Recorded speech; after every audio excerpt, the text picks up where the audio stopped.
Okay, just a few minutes before we move on back to the Dean Stauffer and the next lecture around medicine. Over the last couple of weeks, I've had a number of students contact me, and a number of the other deans have been contacted by students who are enjoying the course, enjoying every lecture, but they're kind of asking, what's the connection? Okay, we had 2 weeks with this dean, and we learned about education, and then we learned about social change, and what is this course actually about? And I wanted to just refresh your memory about a couple of things that I talked about on the very first day, and then maybe help you to kind of focus and see where everything ties together. So what I did is I actually put up a slide from Dean Leder's lecture on the very first day when she talked about social change. And I took the liberty of highlighting a couple of those in red. So just to remind you, she said, because that's what this course is about. It's about change, but in particular, social change. How societies, cultures, this one, here in this country, has changed over the last 100 years. So I just want to point out again, the ones in red. It's a universal cultural phenomenon, and it can be either really fast, revolutionary, or it can be really slow, evolutionary. You may not even notice it while it's happening. Certainly the area that Dean Maracle was talking about is fast, right? On the very bottom there, if you can see it, it can be planned or it can be unplanned. Accidental or on purpose. And on the top right, the one in red, that's the one that interests me in particular, and I think has a lot to do with what these lectures are about in medicine. Social change is more than individual change. It's not just about you if you change, it's about if the entire culture changes. So I want to remind you again of the graphic that I showed on the first day, that this course, Living in a Changing World, we chose 8 areas to look at, and they were based on areas of interest and expertise of the different deans. Technology, we haven't gotten to ethics yet, with Provost Rogerson, family, leadership, information, education, the arts, and of course right now, I labeled it science, but it's really, in particular, medicine in science. So it doesn't really matter what areas were chosen. What matters is that in each case, you studied the artifacts of change, right? Like computers and libraries and so on, but that's not what's important. What's important is how these changes affect us and how we live our lives and how we relate to others based on some of these changes. And we may not even necessarily notice that they're happening. So one question that I kept getting over and over again from students in the last couple of weeks is, why? Why are we studying change? What's the point? Well, a couple of important points. One is that change it doesn't stop, it's ongoing. So right now, you might be thinking, well, okay, we've studied computers and this is the way they are. Well, of course not. We're just getting a snapshot. And in a year or 2 years, 10 years, everything will have changed again. We're in the midst of change. It's the same thing in the arts, the same thing in libraries, all of the different areas, information.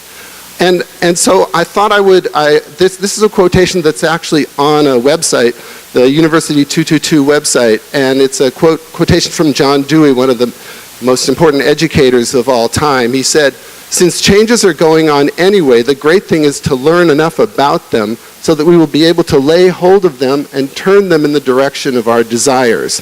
See, that's the idea, is you're in the midst of all of this, and the real question is, what are you going to do with it? What are you going to do about it as you enter the world as adults?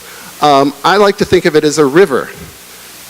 You can step into the river and you can fight against it. You can stand there and let it overtake you. You can just kind of let yourself go down that river. You can build a raft and get on the river and navigate your way down. You can even dig canals or dam it up or do things that actually change its direction. You can have an impact on it if you choose to. And that made me think about the leadership lecture that Dean Silver put together, the leadership conference, where we had the business leaders from all over come here. And I was thinking, yeah, that's what the guy from Lagunitas did. He saw that there's an interest in microbrews that's growing, And he capitalized on that, created the brewery, and now it continues to grow. Or the Coppola Vineyard. What's really big these days? Well, wine is certainly big in Sonoma County, but so is family. How can we combine wine and families? They created this whole different way of looking at wineries. This was an idea. They didn't just let the river carry them down. They actually figured out ways to navigate it, and in this case it was to capitalize financially, but it's not always about, it doesn't have to be just about how you capitalize financially. So I was thinking to myself, well, you know, if I were going to do a series of lectures, what might be something that I would talk about? Only because I wanted to choose an example that's different even from the ones that you've been hearing so far. And actually this is more related, I think, than you might think to the lecture that Dr. Kelly is going to give very soon. I was thinking about global climate change. That is, we keep hearing about it.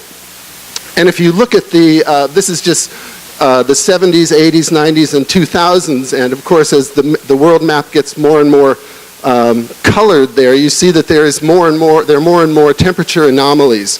There are changes in the climate that are happening, and of course it's not happening, it's something that we all know is going on. There are a lot of questions about why.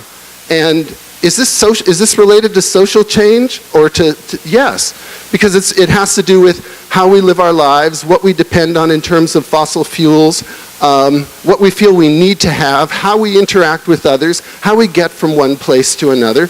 And I found myself thinking, well, okay, so if this is the trend and things are going to become more, there are going to be more changes, what does that have to do with us in University 222? So, you know, this has been something I've mentioned a couple of times. I've been thinking about the driving to and from the class from the residence halls. I don't know how many of you still do it, quite a few. And I just did a little bit of quick calculation.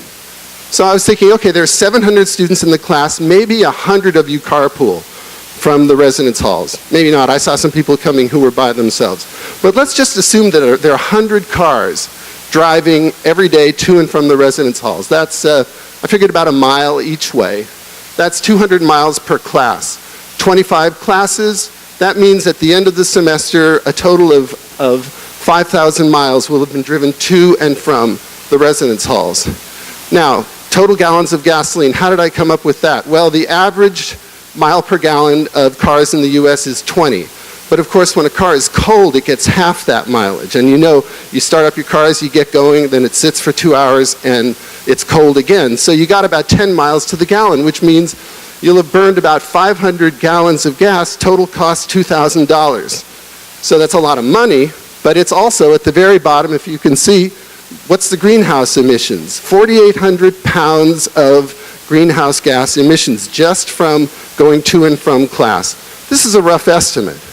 So I found myself thinking about that when I was listening to the lecture last week, to Dr. Pappas's lecture, and where he's talking about your personal fitness. And I thought, well, you know, you could use this information to decide that you're going to change yourself. You're going to do things a little differently. So maybe you decide you're going to walk. Not only walk, but walk fast. Get your heart rate up into that sweet zone, right? 10 minutes walk to and from the GMC here. 25 class sessions. That means if you chose to do that at the start of the semester, that would be 500 minutes of aerobic activity plus no impact on the environment. So if you decide to do that for yourself, that's a really wonderful decision to make. But that's not social change, that's you changing yourself. But how does that get converted into social change?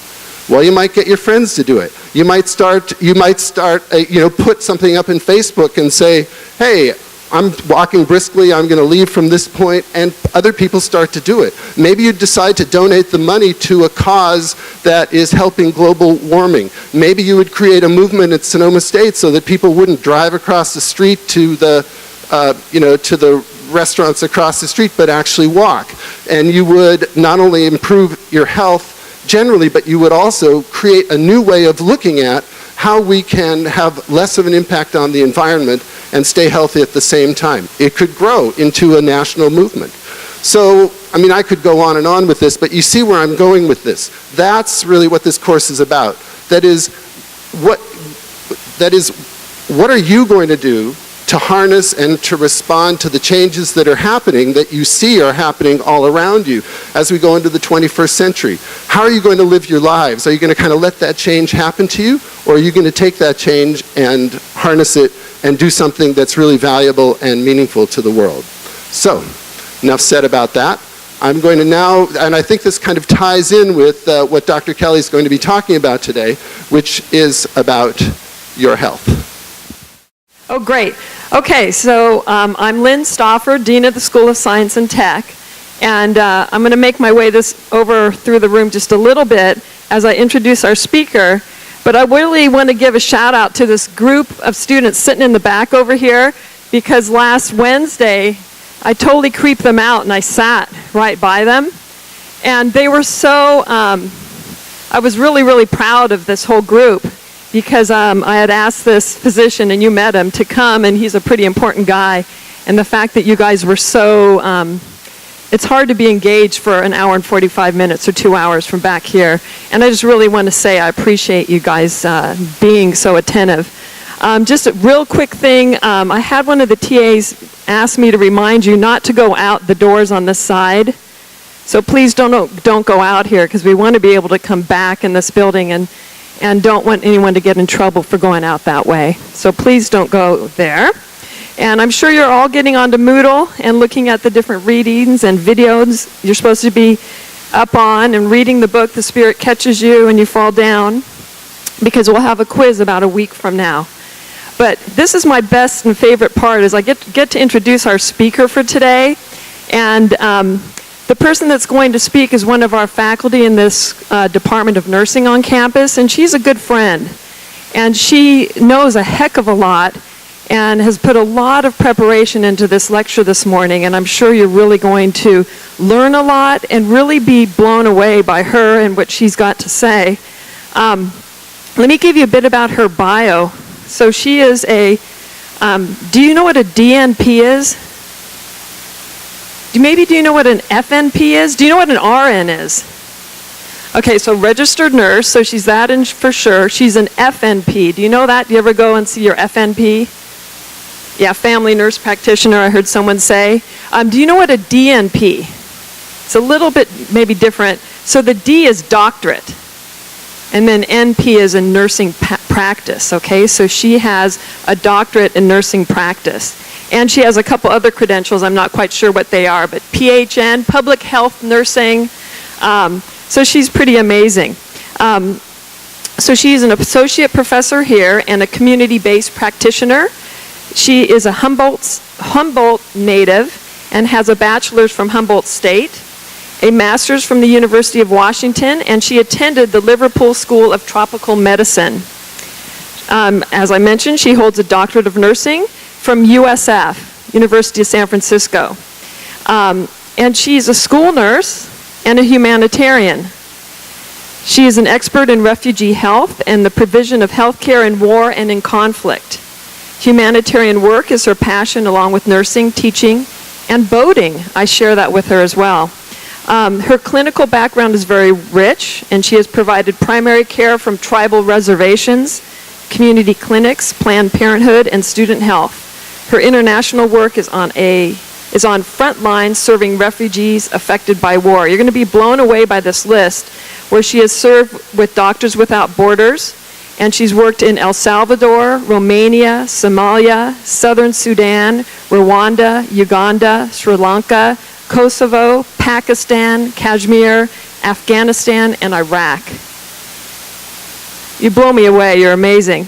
And she is also a Fulbright specialist and teaches nursing in Uganda. She is currently teaching full-time in SSU's nursing department in both bachelor's and master's programs. Do we have any nursing majors in here? Any pre-nursing? Couple in the back? All right, well, nursing is one of our highest demand majors. We get about 1,000 applications each fall for about 25 to 50 spots. Very, very competitive. In the last year, she is running a pilot program to help people after their hospitalization. That's her area of research, and she involves students in that. And she mentors senior SSU nursing students to empower their patients in a hospital to home program out of Santa Rosa Memorial Hospital. So it is indeed my great pleasure to introduce Dr. Michelle Kelly. So thank you so much, Dean Stauffer. And thank you, students in University 222 class. I look forward to getting to know you. And one thing, it's so hard to engage you in this large spectrum, but I live and work here. So when you see me totter, usually across campus to either another class or the coffee line, say, hey, Michelle, and tell me about what you're thinking and what you're studying. I won't necessarily remember your face from this class, but I hope you remember mine, just so you can say hello at some future date. If you're interested in humanitarian work, I'm also interested in talking with you. Are there any, so for the pre-nursing, are there any folks that want to work overseas? Raise your hands if you're interested in working overseas in some capacity. Okay. What would you like to do? You have your hand up, you have sunglasses? Social work. Is there any one country you're most interested in? The Middle East. It's great, great food. And you can have really bad hair days. I saw another hand over here. Who else? Come on, please be brave. Yes? Where would you like to work?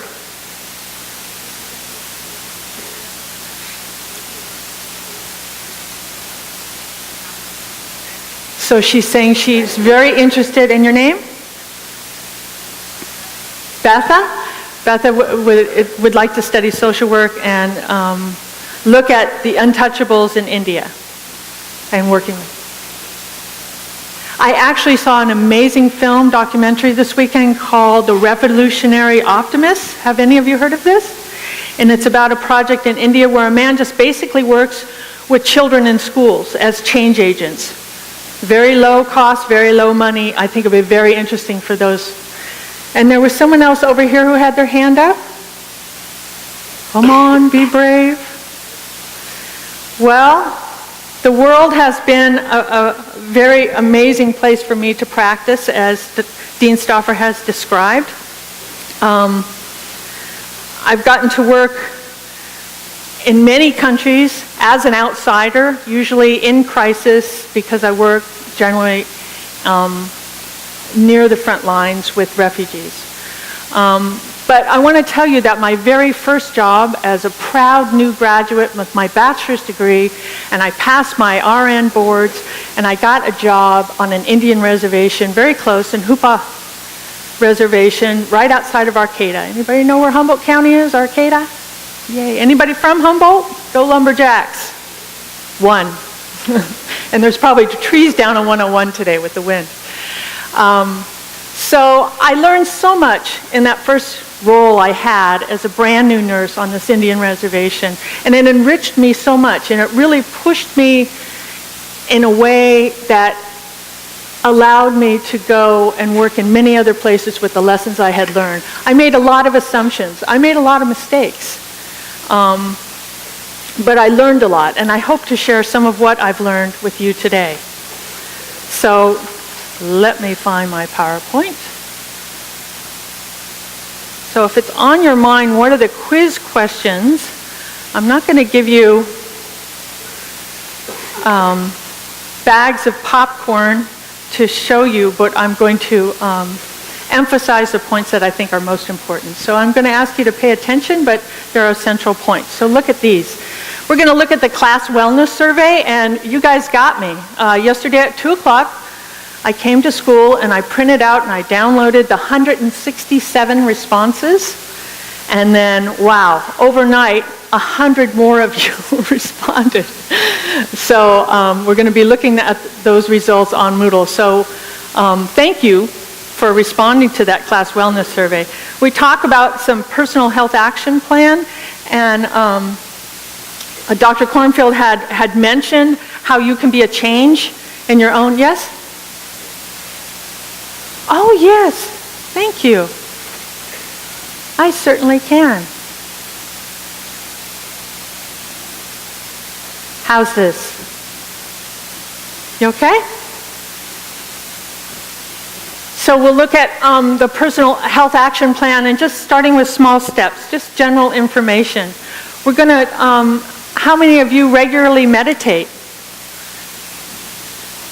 I'm going to do a quieter way. Stomp your feet like this if you regularly meditate. Okay, so a few scattering.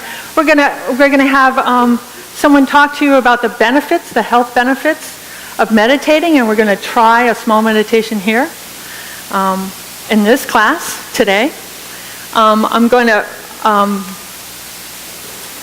just touch on the focus of the Spirit book and make sure that you understand what you're looking at when you're reading that book. I have my senior nursing students, so those of you who come through our nursing program won't have to read it in your senior year, because it's what I have my senior nursing students read and we discuss. We look at it from a nursing viewpoint. And then I'm going to be looking at the connection between culture and health status, and looking at what happens to immigrant Latinos who come to this country after one generation. What happens to their health status and why? I'm going to just touch on some global perspectives of healthcare trends, basically share some good news with you, because I get to work in the bad news all the time. And here's what a typical kind of work setting for me looks like.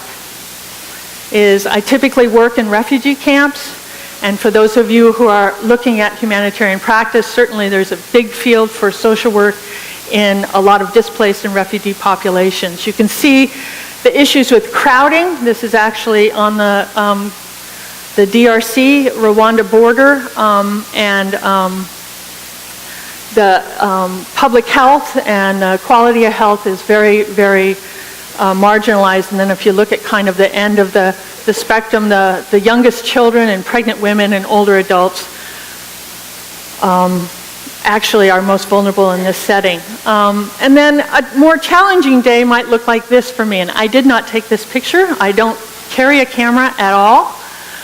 This is actually taken in Liberia, but actually conflict is one of the largest leading causes of death of people your age worldwide, mainly from conflict. So I'm sure you see enough about it on the news. And then here's what a good day looks like. This is a nutritional program. This woman runs this whole center. There's about 275 to 385 kids here. They're drinking a high quality porridge. They're recovering from a nutritional crisis where they did not have enough food or calories. They're sitting up, they're smiling. This is one of the greatest joys of my work. But let's get to your wellness survey. So I think I'm going to shrink this for a minute. So you saw the multi-dimensional plan there. I'm switching gears. And hopefully the wellness inventory prompted you to look at your current health in those 12 different domains. There's no right configuration for any of this. It's just food for thoughts. But the idea of this tool is that an absence of illness doesn't indicate wellness. Okay, so now I'm going to look for Moodle and see if I can find. Here we are. So here's where you guys are. So we have 200. Can you see this in the back?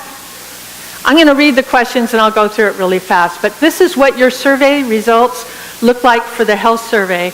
And thank you for the 272 that did complete it. The first question asked was from chapter 2. And there was a rating system. And the majority of you are medium-high, and again, these are all interlinking in this chapter 2, but the majority of you are medium-high. That's very good. If you're on the lower end, you might want to look at some of the advice they have, and if you're on the high end, keep and protect the good behaviors that are bringing this level of health in your life. Your student stress scale, oh my goodness, this is good news, that we only have 19% that are at 300 or higher, or the highest level of stress. And unfortunately, if you maintain that high level of stress, your risk of getting a chronic disease becomes much higher. So you really want to look at that if you're one of the 19% who mark that. Now maybe you're getting ready for a test or giving a talk in front of 700 people, and the minute you took that test, your stress level was really high. But we want to look at how you are, over a year or 2 years, and what behaviors you adopt. The second scale is 150 to 299, and that's where the majority of you landed. That's still not low stress. You really want to be below that. So again, I think the tool, the health survey tool, gave you some good advice about your coping strategies. So, and the 149 and below is the lowest scale. Here's the next question we asked, which was, you were to answer, am I currently active? And 82% of you said yes, but we didn't quantify what that is. Can you see at least my little arrow? You can see the blue is yes on the top. I'm sorry, the top line of blue is yes, and the bottom line is no for those of you way in the back. But here's what was interesting for me is I intend to become more physically active in the next 6 months. So what I wondered is what's going on in the next 6 months that's not going on now? Is it summer? Tap your feet if I'm right. So it's summer and you're not going to be sitting in class. You're going to have maybe more of your own schedule. Okay, so that's what I wondered when I saw that. And then I currently engage in regular physical activity, and how this survey tool defined regular physical activity was 30 minutes 5 times a day. Many other researchers say 60 minutes 6 times a week. So this is actually a low figure in some of the current research. But many of you are meeting that current level. 75% of you are physically active, and certainly if we start walking to the Green Center and leave our gas at home and maybe donate it to a cause, we'll be able to save some of that, be able to increase some of our minutes. And then again, I've been regularly physically active for the last 6 months. 61% of you said yes. So that's a great number. It's not that you're physically active constantly for a week or two, but it's how you are over the continuum.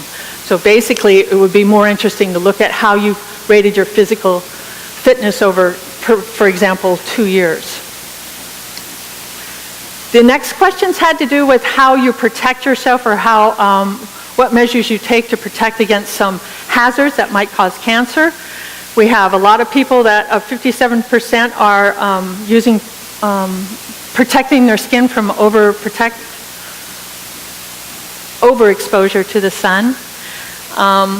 Smoking, always a challenge. So we have 21% that do not abstain from smoking, and we really want to throw out some kindness for you to either go to the Student Health Center and get one of their quit packages, or there's a great phone number which is called 1-800-NO-BUTS.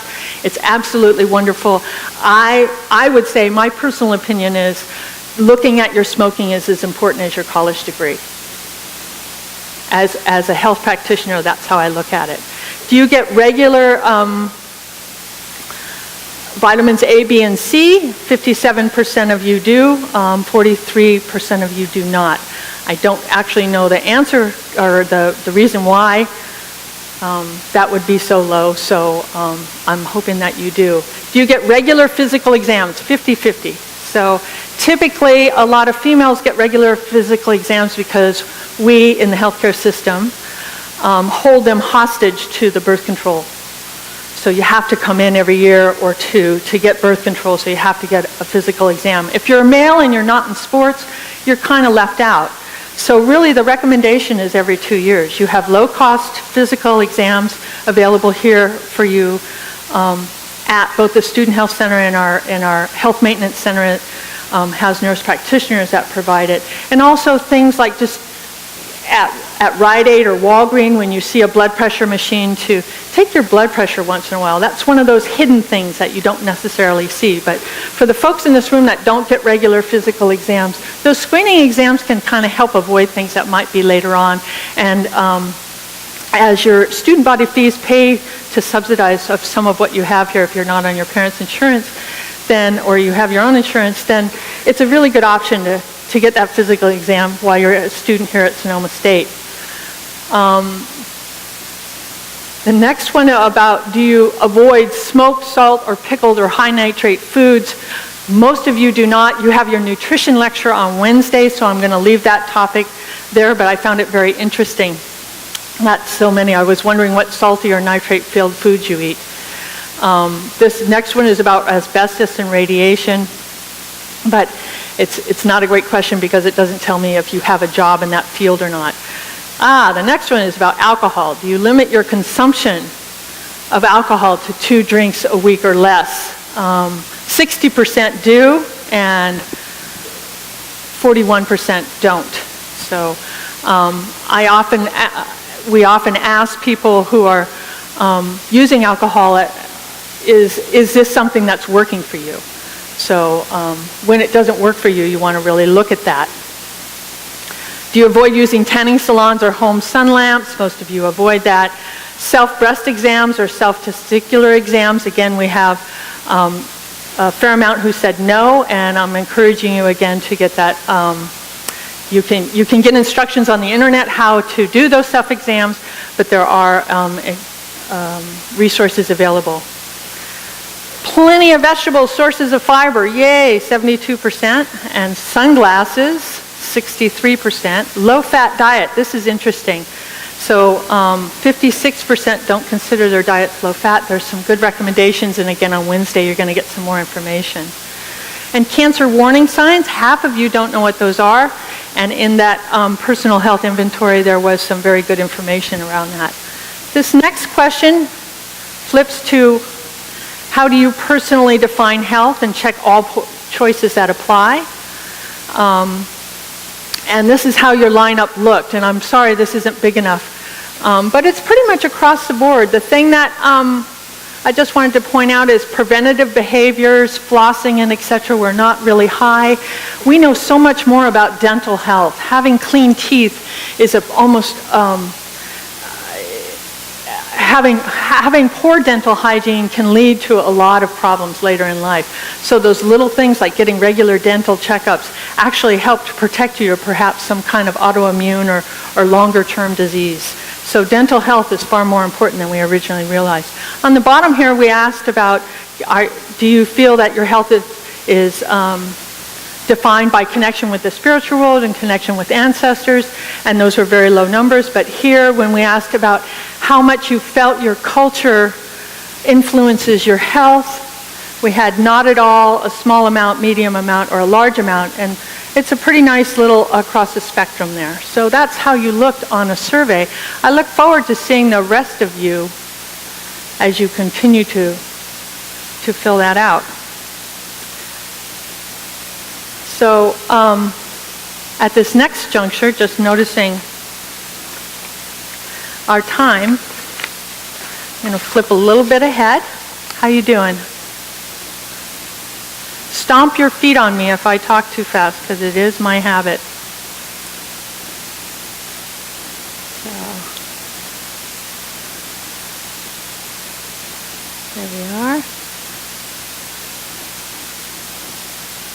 So unfortunately, I have some tough news that's maybe not a surprise to you, but it's difficult to tell you, and I hope it's not true, but you are predicted to be the first generation in American history to live shorter than your parents. Have you heard this before? Stomp your feet. So you have heard this before. It was really hard to even figure out how to tell you this because I want things to go well between us today, but this is hard news. This is hard news. I've known this for probably 4 years. And your generation is really expected to live 5 years less than your parents. You're predicted to have a less quality of life due to chronic disease, mainly because of these 3 things. Cheap, empty calories, and for me, that just sings of the dollar Happy Meal. If you can buy 1,800 calories for $1, you need to think about that. Lack of exercise. We have less recess, and we have less recess, less PE in schools. I think some of you probably saw that change during your time. And also we have less movement on our jobs. Sitting is considered the new smoking, and I found some data or research that talked about sedentary jobs and sedentary lifestyle are really seen as dangerous, as I make you sit here. is sitting is the new smoking, and we're really looking at that differently. And sitting 11 or more hours a day actually increases your risk of getting chronic disease and dying earlier. And so how that parameter of the 11 hours is with very little standing or movement during the day. So even if I ride my bike or I walk to the Green Music Center, if I sit constantly for 11 hours a day, it actually increases my risk. Stamp your feet a little if you've heard this before. You have heard this before, so you are empowered, smart people. So along the lines of change and things we can do is the Alliance for a Healthier Generation has some great websites. There's other websites, but one of the things they talk about is that the bodies of children who are overweight really become old before their time. A cardiologist described the heart of a 13-year-old overweight child as basically the heart of an old man. So basically that's what that lifestyle of empty calories and lack of exercise does. It increased risk for different economic groups, disproportionate rates of diabetes and obesity, kidney disease, and heart failure in communities of color and low economic groups. And then access to healthy food and physical activity is disappearing. Did they talk about how recess and PE were going down during your education component? Stamp your feet if that was mentioned. It was? Maybe a little. Okay, because we're taking away PE for a lot of reasons, and recess, I mean, how can we have school without recess? But that has a lot to do with it. So here's my invitation for you, because I can tell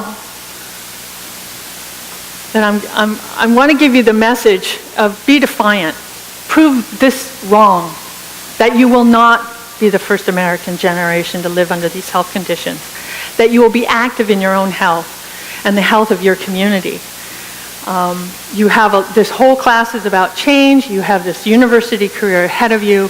How can you advocate for healthy solutions? So part of it is by looking at what am I doing, and then what are my peer group doing, and what is my micro group doing. And I think one thing, I just love this picture because this is one of the solutions is this bike is on a stand.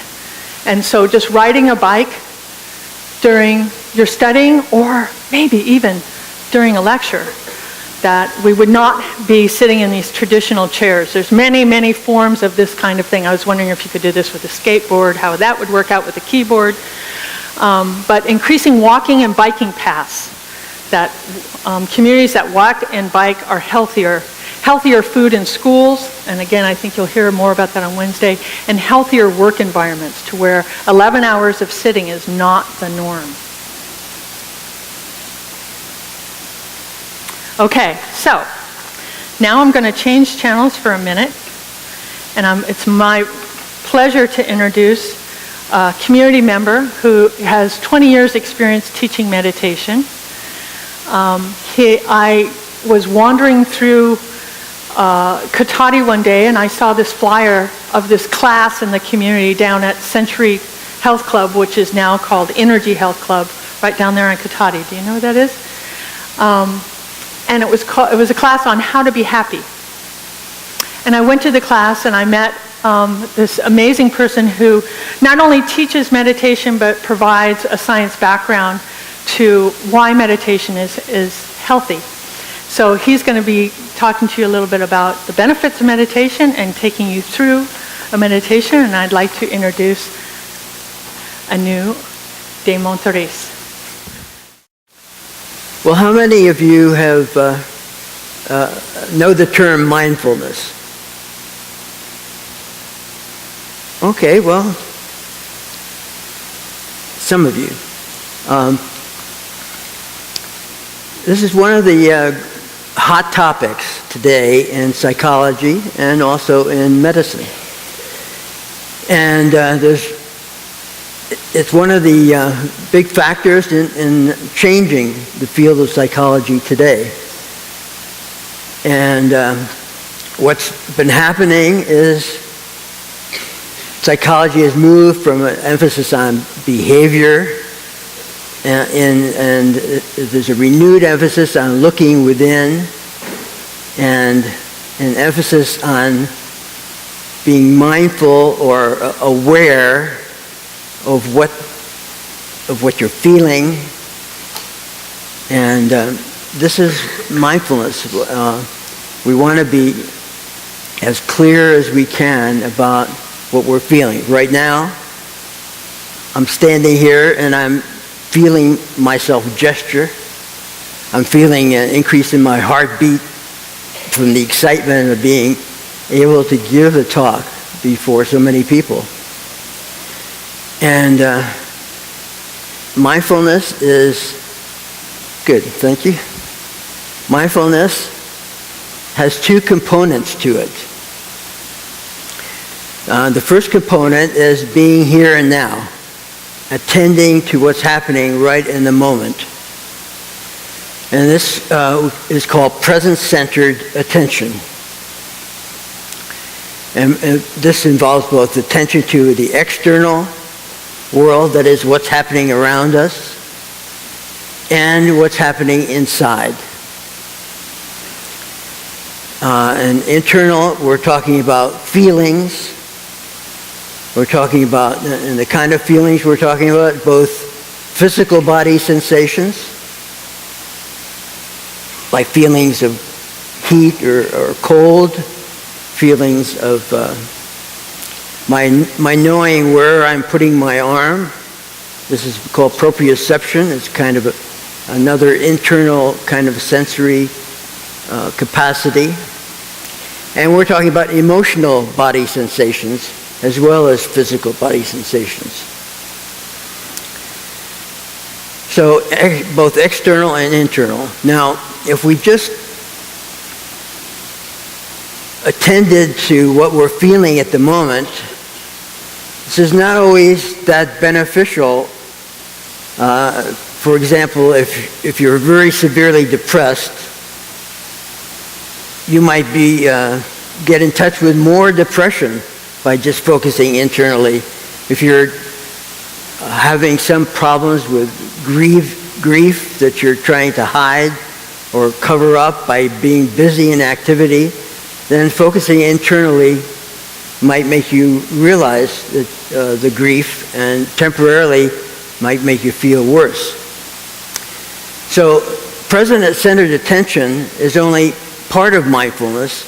It has to be accompanied by the second factor, sometimes called acceptance, which I don't prefer. I prefer to think about it as friendliness, interest, and curiosity. In other words, we want to accept what the feelings are.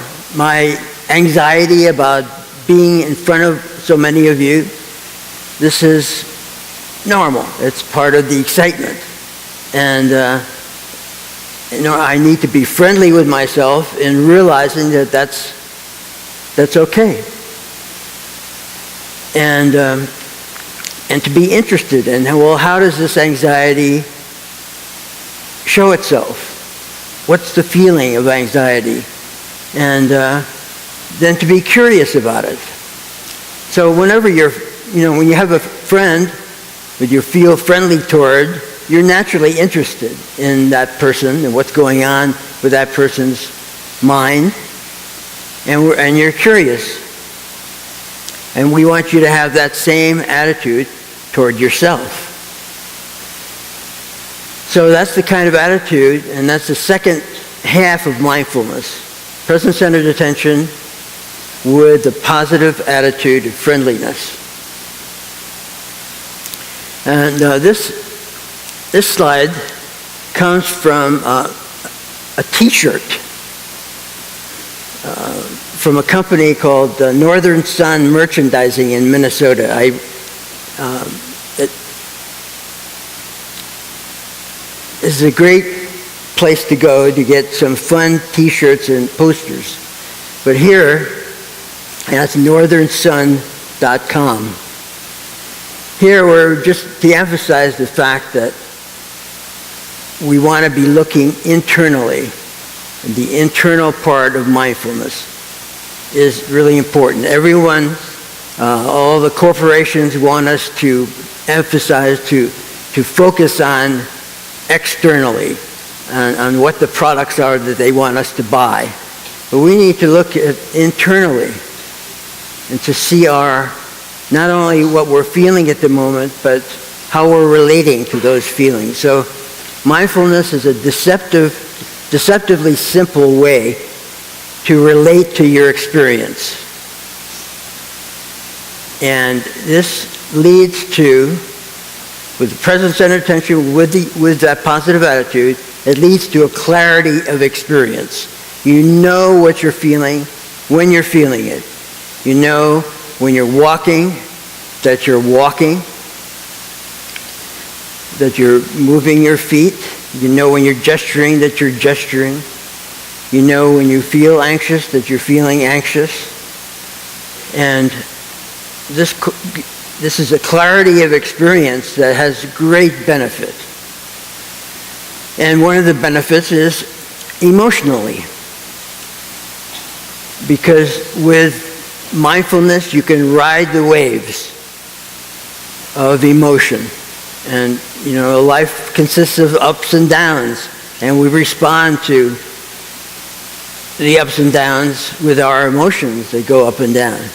And so we need to surf through the waves so that we're not knocked off balance by what happens. So here are some of the benefits of meditation. We have, now in some of the studies on meditation, there's been shown to be a decrease in pain sensations. But not all of ways. But there is always a decrease in suffering. There's less suffering when you're in pain. People say, well, I feel the pain, but it doesn't bother me anymore. And that's one of the benefits that you get from being mindful and meditating.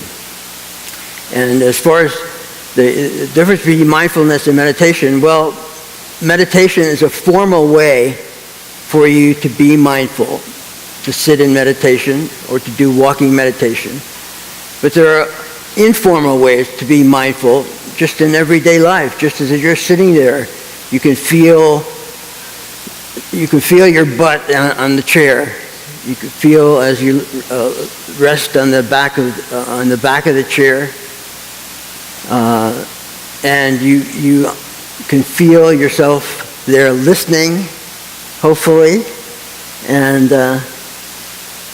so mindfulness, and when you're talking with someone, that to be aware of how you're feeling as you're talking to somebody. So there's a decrease in suffering, in painful states, and in pain of emotions.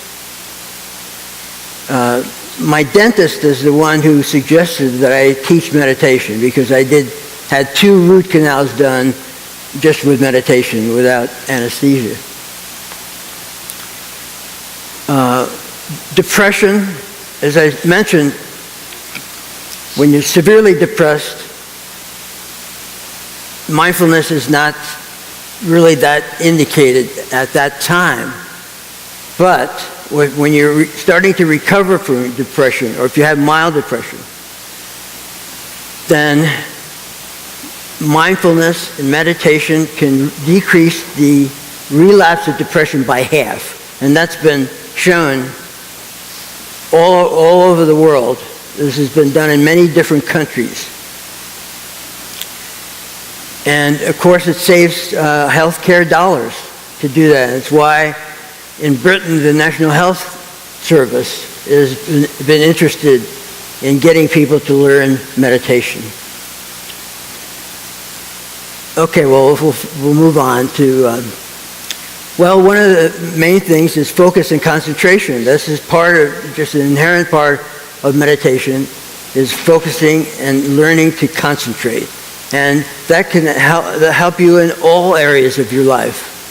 It increases body awareness. It increases satisfaction, even though you may be eating less. You become fuller quicker when you are aware. And the recent study in the American Journal of Clinical Nutrition, April 2013, on attention and the values of attention when you're eating. And of course, it increases your ability to handle stress. This is the basis for the courses at the University of Massachusetts Medical Center on mindfulness-based stress reduction. Okay, we can go to the next one. It can help you to get rid of bad habits and compulsive behaviors like overeating and drinking compulsively. It decreases defensiveness and self-centeredness. You know, a study was done on poets, and they found that those poets who use I, me, and mine in their poetry most often are the ones that were at the greatest risk for killing themselves. And this is because a self-focused attention leads to suffering. With meditation, there's less self-centeredness and less defensiveness. You don't need to defend yourself, some image that you want to put out there about how you are. It increases the quality of relationships. It increases performance in many tasks. Studying is more efficient if you're mindful. And a recent study just out at the end of March showed that the working memory increases when you're mindful.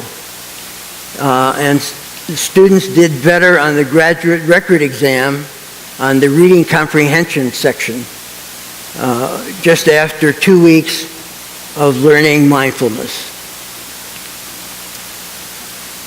And increases in physical, mental, and spiritual well-being happen after you take a meditation class. And picking up the skill is easy to accomplish, and it's inexpensive. And of course, once learned, it's totally free to use whenever you want to use it. So you can learn it in a matter of minutes to hours. And it's best done in the context of a meditation class. I do have a meditation class. It's 8 weeks. Most classes of meditation are 8-week classes. And the next one I'll be doing will be in the fall.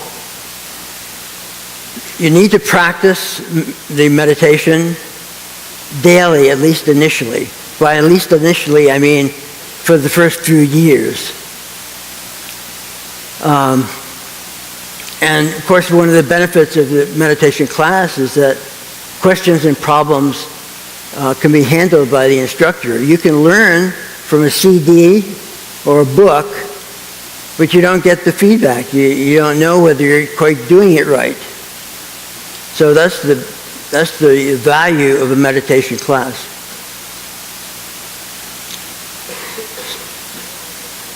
Yeah, can we find the video?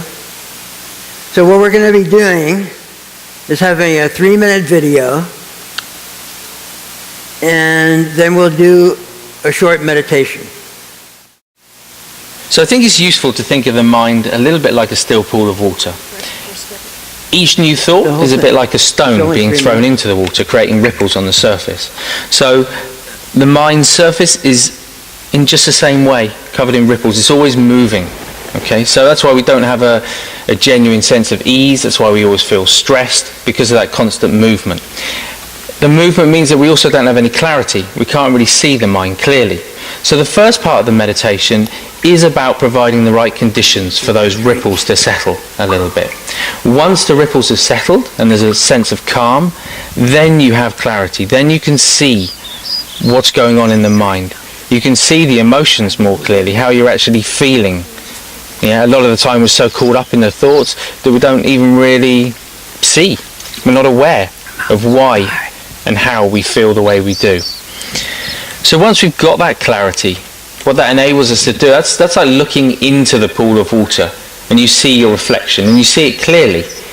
It's not always exactly what we want to see and what we'd like to see.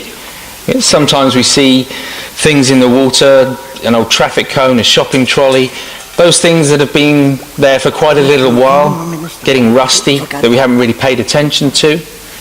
But those are the things that we need to see, and we need to see them in order to let go of them. So having let go of them, you feel a little lighter. It's like a bit of a weight off the shoulders. Yeah. So that's just as big a part of the process as settling the mind. Okay, so I think one of the hardest things when you come to meditation is getting the effort right. So pretty much everything that you would have done in your life, you'll have got as a result of trying or doing. Okay, so normally we have this idea that the harder we try, the better the result's going to be. If you apply the same idea to meditation, you're going to be really, really frustrated. It's a little bit like trying to go to sleep or trying to relax. You can't make yourself fall asleep, and you can't make yourself relax. It's something that happens. So I think an easy way of understanding this is maybe to look at an analogy of breaking in a wild horse. So you can have 6-8 guys try and pin down that horse in one place, and it'll just kick free. The mind is exactly the same. You can't expect the mind to simply sit there because you're sitting down doing something called meditation. It will kick free in the same way. If you think how that horse man or woman might break in the horse, rather than try and hold them in one place, they'll stick them on the end of a really long rope, on the end of a lunge, and put the horse in a big open space, a big open field. The horse will run round, feels like it's got all the space in the world, doesn't feel like it's on the end of a rope, and very gently the person brings the horse in a little bit. Horse hardly notices a difference, runs around a little more, and each time just bringing it in slowly, slowly. And in just the same way, we're going to do that with the mind. So bringing it into a place where it feels comfortable resting in one place.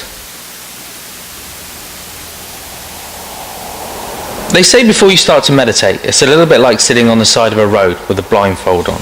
Okay, so you're sitting there, the cars are going past, but you can't really see what's around you. So it feels a little bit unpleasant, there's a lot of background noise, but you don't really know what it is. So when you start to meditate, it's a little bit like taking the blindfold off, and you then see the cars more clearly. The cars are the thoughts, that's the traffic in the mind, that's the background noise. When you first see that, instinctively, what you want to do is jump up out of your seat and run out into the road and start trying to control the traffic. It's uncomfortable to see that many thoughts in the mind. But actually that's the last thing you want to do. And in fact, that's what most people are doing most of the day, 24/7, out in the traffic, trying to control all the cars. And that's the bit that's tiring. That's why you get stressed. Meditation is more about stepping back, sitting on the side of the road, and holding your seat. So it's more in the way that you relate to the traffic that's passing, rather than actually trying to be proactive and do something about it. So it's really important to understand that thoughts will always come. Sometimes they come very frequently, sometimes not so often. It doesn't matter too much actually. It's more with that idea of just letting them come and go. Now the flow of traffic, that's autonomous. You don't control the flow of traffic. When you're walking down the street and the thought suddenly pops into your mind, you didn't bring that to mind, it just came to mind. So with the same idea, when you sit there, it's recognizing that the flow of thought, you don't control it. If you could control it, then you wouldn't get stressed. So it's allowing yourself the time to just sit there and be comfortable, to be at ease with that passing traffic.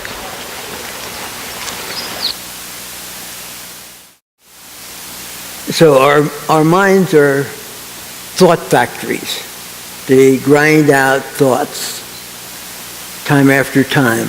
And we could go much longer without food and water than we can without thinking. We're addicted to thought. And some people who are not acquainted with meditation say that, they think that meditation means quieting your mind or stopping the thoughts. And as this video showed, it's not a matter of stopping the thoughts, but having a different relationship to the thoughts. Just letting them come up and pass by. Letting them come and go. So that's what we're going to do. We're going to do some meditation.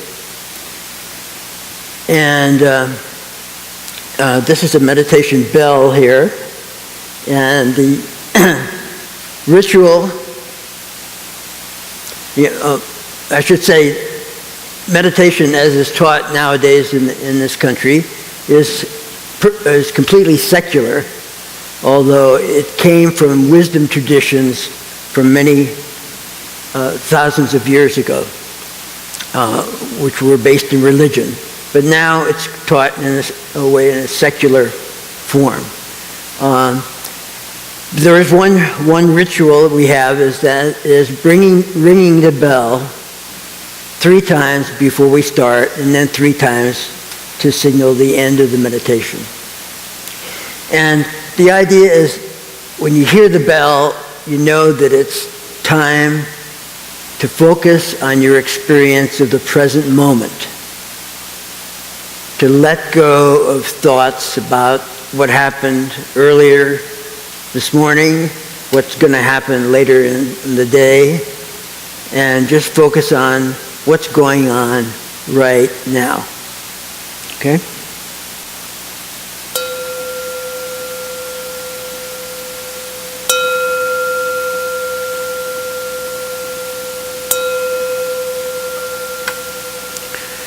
Okay, and when we do the meditation, first of all, take 3 big breaths and let it out. Let out any tension that's there. And then we want you to sit toward the edge of your chair so that you hold your back upright just on your own, instead of leaning back, unless you have some kind of back problem. And we're going to, for most of you, want you to gently close your eyes, but you can leave your eyes open. If you leave them open, we want you to not focus on any specific object or person, but just leave your eyes unfocused.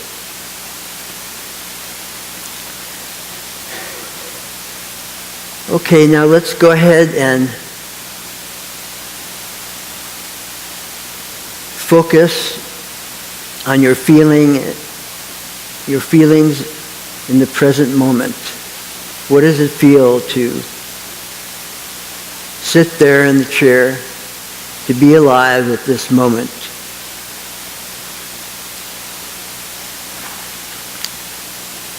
Let's go ahead and focus on the feeling in the hands. Feel the aliveness in the hands. A lot of the brain is taken up with sensations of the hands, so it's usually easy to get in touch with the energy in the hands.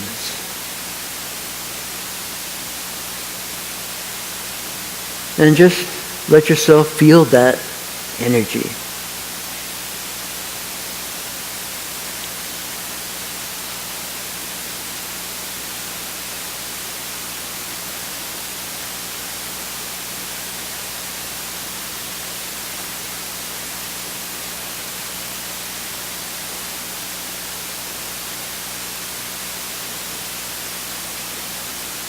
And then feel the body sitting in the chair. Feel the body sensations of sitting.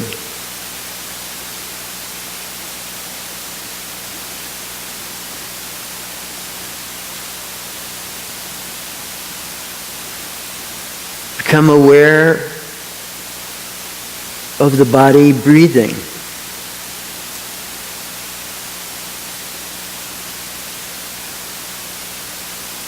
Feel the cool air coming in the nostrils as you breathe in, and the slightly warmer air coming out as you breathe out.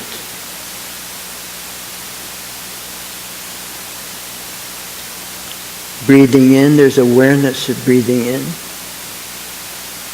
Breathing out, there's awareness of breathing out.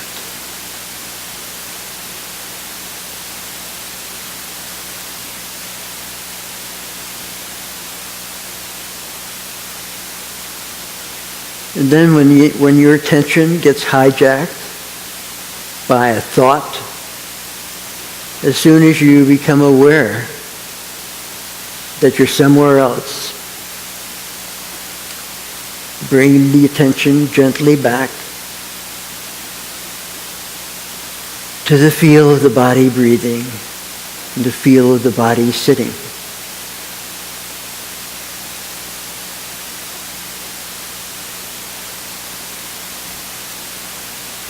During the meditation, there's no need to try to figure out anything.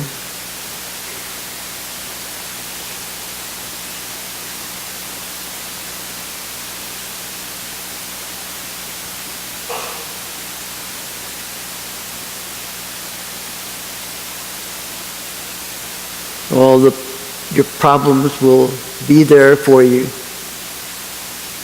afterwards.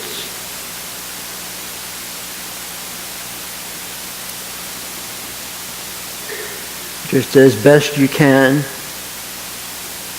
focusing on the experience of the present moment.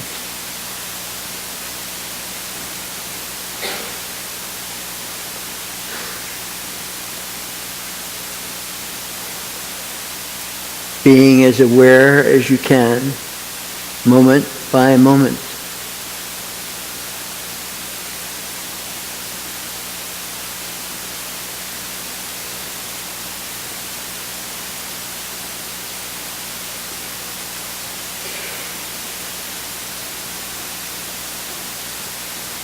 No matter how many times the mind wanders, each time just gently bring the attention back to the feel of the body breathing.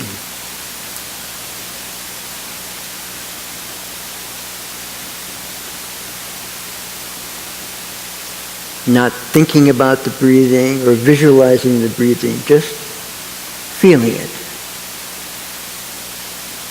As the breath comes in and out.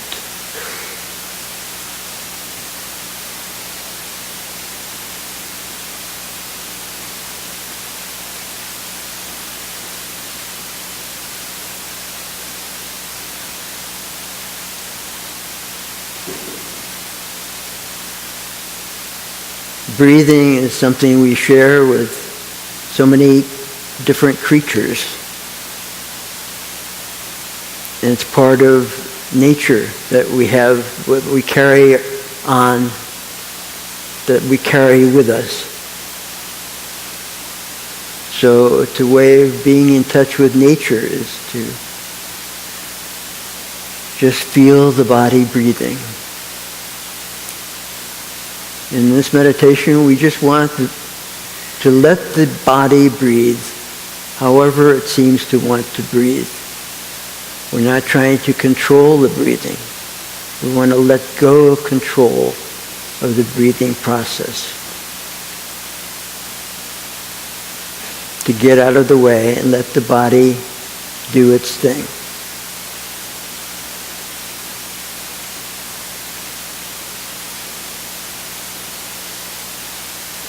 Breathing in, there's awareness of breathing in. Breathing out, there's awareness of breathing out.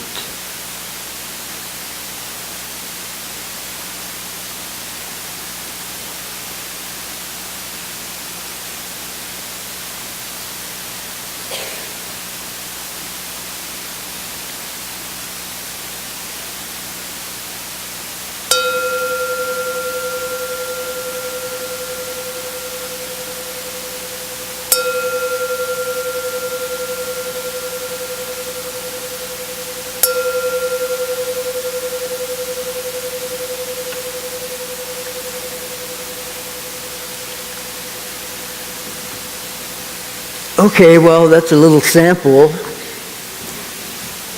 of meditation on the breath. And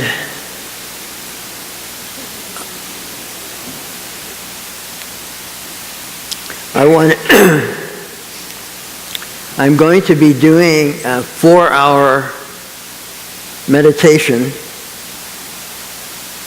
on April 27th, that's a Saturday, and April 28th, a Sunday, just for you, if you want to join in. This is going to be at the Energy Health Club, and it's totally free. We'll take the first 15 who email me as participants. So if you're interested, please get in touch with me. The website is www.coachanu.org. That's COACHANU.org. So at that site, you can read about the meditations, and you can email me from there. And so we'll take the first 15 who are interested. These are online resources. That's my website, the first one. The second one is a group of YouTube talks by one of my teachers, Shinzen Young. Highly recommend it. The next one, Dhamma.org, is a website for Goenka and his 10-day course that's given in the foothills of the Sierras and all over the world. And once a year, he does it along the Russian River. The next one is a free book online, the best single book on an introduction to meditation. It's called Meditation in Plain English, and it's the first edition, which is free. And Dharmaseed.org are a group of audios that you can listen to.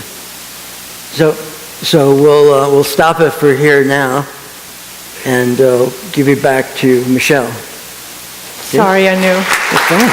Sorry. Thanks. So here's a wonderful picture that he also had to show prisoners meditating, to get beyond their circumstances, I'm sure. So refocusing a moment back onto the Spirit catches you and you fall down. How many of you are halfway through the book? Stomp your feet. How many of you are more than halfway through the book? How many of you are less than halfway through the book? Okay. See, it's much easier than the spotting of the hands. So as you read this book, and there's a lot of related websites, there's some really good Hmong videos. We don't have time to play the one we had for today, but we want you to look at the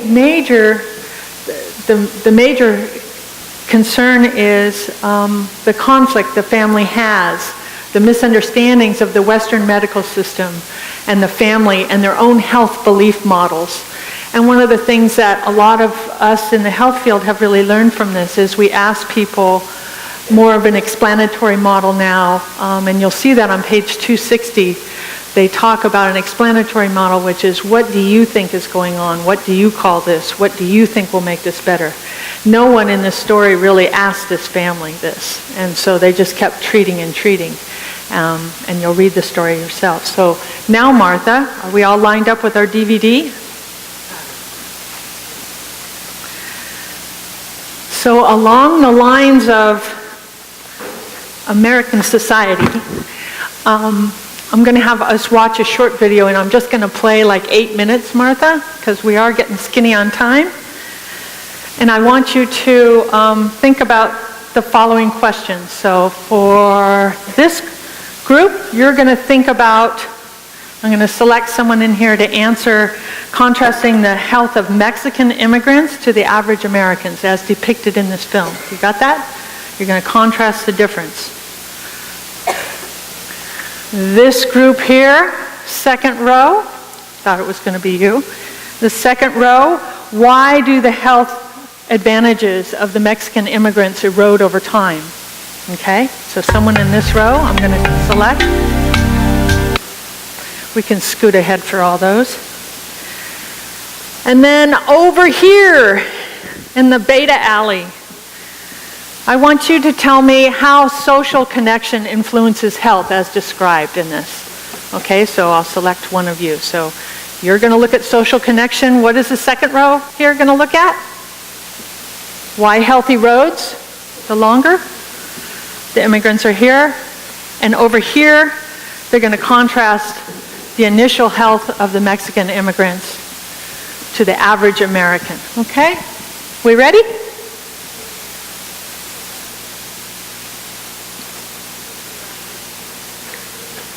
Sound? One goes. There we go. Today, many new immigrants to the U.S. are still poor and tired, but they're certainly not sick. In fact, they may be healthier than the rest of us. They're doing something right. We have to understand what it is and try to spread that benefit to a larger segment of society. That's the lesson that immigrants teach us in public health. But the good health many immigrants arrive with comes with an expiration date. Instead of improving their health, life in the U.S. often has the opposite effect. Within a generation, they see their health advantages undermined by the same social forces that erode the health of all of us. As these new Americans become more like old Americans, they get unhealthy.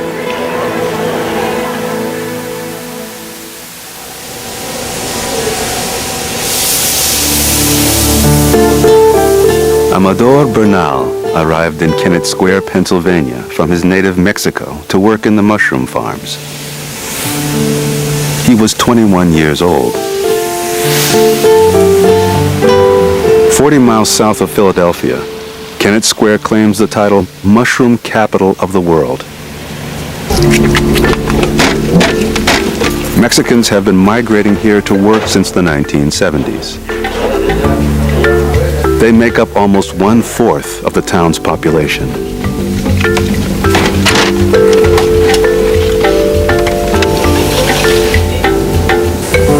Amador Bernal works at kale and mushroom farms, one of the biggest. Yo nada más me dedico a regar el hongo, a echarle agua con una manguera y una regaderita. Eso yo solo. Se termina muy temprano, me pongo a ayudarles por ahí en algo a los demás. O sea, yo gano $9.03 por hora. Trabajo 8 horas al día, los 7 días de la semana. In almost 25 years in the U.S., Amador Bernal has never once been to a doctor, and he's not the exception. I sat in on this meeting and I remember the generalizations. You know, they're always late for their appointments, they're always dirty, and they all have infectious diseases. And I thought to myself, having worked now for several years with the Mexican population, that, boy, where were they getting these generalizations from? In the early 1990s, Steve Larson worked as a doctor with the Kennett Square Mexican community. And I had several thousand patients I would see, so I had the data crunched. And I pulled it out in this meeting, and I said, well, you're actually quite wrong. These are young, healthy people, for the most part. They're not here to drain the system. So, that's a myth. Health data gathered by researchers going door to door in Alameda County, California, mirror what Larson saw in Kennett Square. One of the things that the data told us in our health department was that immigrant Latinos had the best health of anybody in the county by far. They had the lowest rates of death, lowest rates of heart disease, lowest rates of all the major killers. And that was a startling finding to us. We couldn't understand why the poorest, most socially marginalized population actually had the best health. Better health, not just than other poor people, but better health than the wealthiest segments of our societies. I mean, that's profound. On the other side of the country, in Cambridge, Massachusetts, Dr. Margarita Alegria leads a team looking at a similar phenomenon through the lens of mental health. So you can see there these. In the 1960s, researchers identified what they called the Latino paradox. They were surprised to find that Latinos that were immigrant, who had lower education, lower income, were under very stressful conditions of adaptation to the U.S., had actually lower rates of psychiatric illness than whites who were higher income, higher education. And this has also been shown in cardiovascular disease and cancer and other illnesses. So it's quite a paradox. One explanation is that Latino immigrants who come here have better health on average than those who stay behind. But researchers are also circling in on a second hypothesis.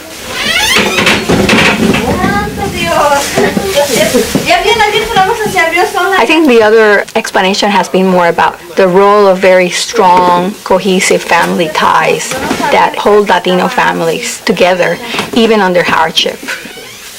And these very strong family ties facilitate people struggling through, disadvantageous conditions. For 20 years, Amador Bernal traveled back and forth between Mexico and Kennett Square. Venía, trabajaba 4, 5, 6 meses, 7 meses, me iba para allá porque extrañaba mucho a... Hello. To cut this off, this can be web streamed. It's called Unnatural Causes, and this segment is called Becoming American. There's many sessions, but again, in the interest of time and getting you walking back to main campus. So the first question was, what was the contrast? What did you learn? Will someone in this group not make me pick on them, but volunteer? What was the contrast between these Mexican immigrants, new arrivals, and the average health of the Americans that they were comparing them to? What did you notice? What did they say? Yes? They were the more healthy, and that was in Alameda County. Where is Alameda? Oakland. Yay, Oakland in the house. So, was that new information for you? Give me a stamp. Is that new information? So good. At least I got some new information for you today, because, and then over time, what this video shows, the health advantages, I will answer the question for you in the interest of time, is the health advantages erode over time as social connections, and also there's an internalization of devaluation. So when the communities arrive, they are more healthy, and then over time there's an internalization of devaluing in society. So it wasn't the stress of the job, it's how the rest of society looks at you in this country as you're poor. And then the choices that you have in your environment, in your home, in your playgrounds, and the food selections. The health of the children of the immigrants gets to be right where you are. So in one generation, and we see that after immigrant population, is that they very quickly assimilate and assume the same heart disease rates, obesity and diabetes rates as the general mainstream population. Can I get you to switch to the slideshow, Martha?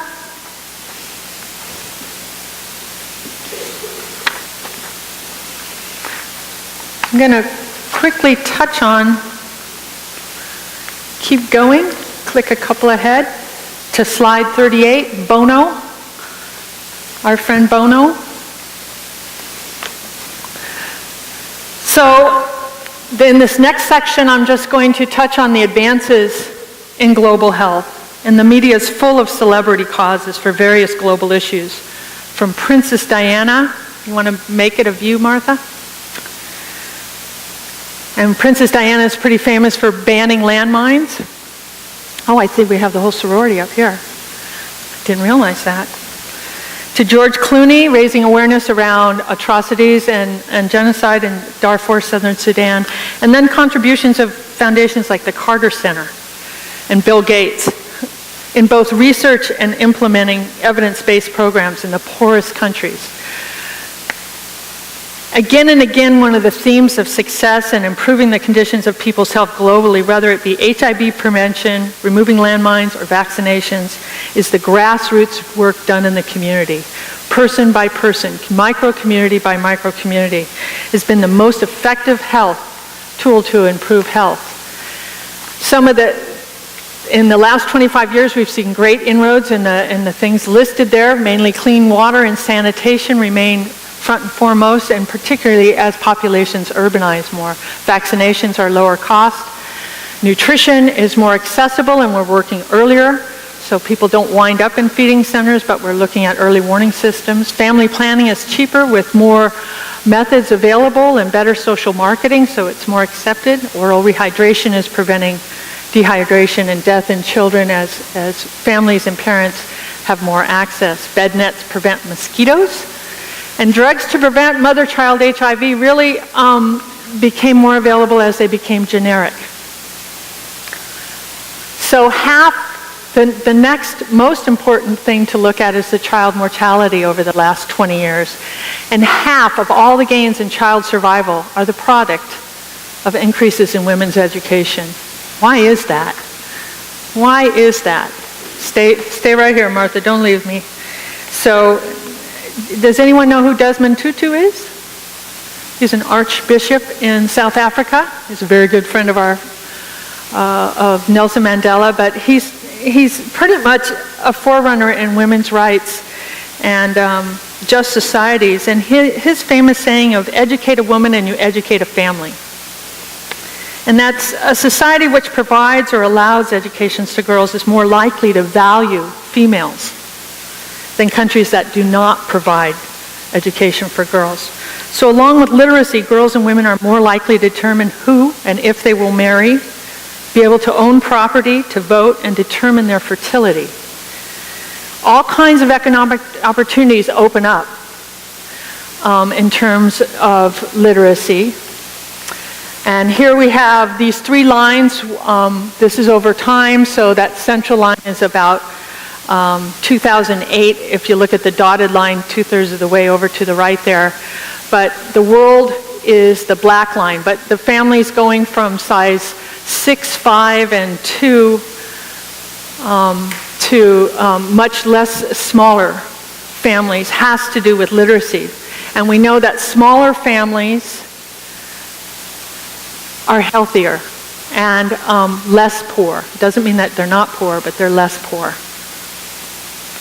So the most important change that we've really seen in my closing is the child mortality rate. And I apologize that you can't see the print in this slide, but if you look at the yellow bars, those are the 1990 figures, and the 2000 figures are the orange bars. And in almost every country, with sub-Saharan Africa being at the top, the world being at the bottom, and then industrialized being there second from the bottom, almost every year we've had a 1.8% decrease in child mortality, mainly due to those grassroots programs, but almost half due to female literacy.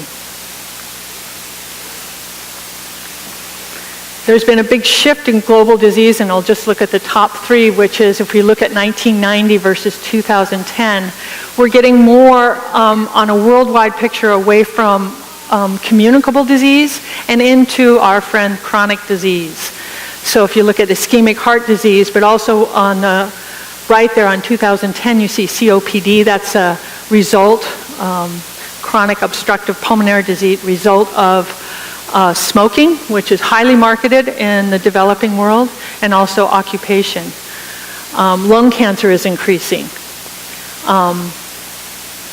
In terms of infectious disease, we still have the classic infectious diseases like tuberculosis, malaria, sleeping sickness, and endeavors are going on to research those.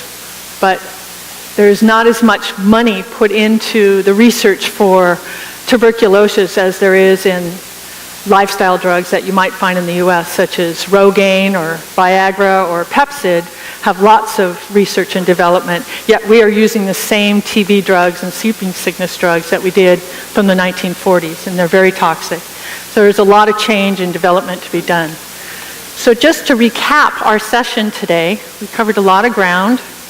I do hope that you'll go back up and look at that.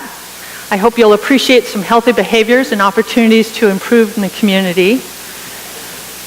Get ahead on your spirit book and look at the conflict with the U.S. healthcare system. I hope you've heard some new ideas about culture and health and identifying the major trends. Now I can put these slides up. And I know you're all jonesing to walk back over to main campus. Are there any questions?